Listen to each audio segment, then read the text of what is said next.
எல்லாம் இந்த பாயசம் வைக்கிறதுக்கு எத்தனை பேர் எங்கெல்லாம் ஒன்றுங்களும் காணோம். இங்கே பாருங்க எல்லாம் எல்லாம் அழுக்காக இருக்காங்களா, அதனால வீடியோக்கு வர மாட்டேங்க.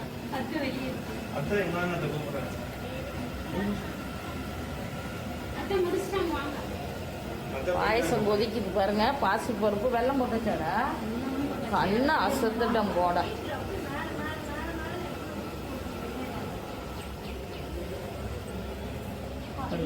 ஒழிஞ்சிட்டு இருக்காங்க பாருங்க, அழுக்கா இருக்காங்க, அதனால போய் ஒழிஞ்சிட்டாங்க.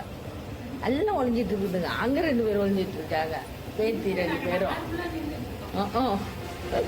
பேரன் தான் பாயசம் சூப்பராக ரெடி பண்ணிட்டுருக்காரு பாருங்க. செம்மையாக பாயசம் ரெடி ஆயிடுச்சு. அது வேண்டிட்டாங்களாம் எல்லோரும் கொடுக்கறதுக்காக. அதனால எல்லாம் பாயசம் செஞ்சு இவங்க எல்லாம் குளிச்சு ரெடியெல்லாம் ஒவ்வொருத்தராக ரெடியாகுங்க. அம்மா அடி பிடிச்சிட்டு போ, ஜாக்கிரதை, ஸ்லோ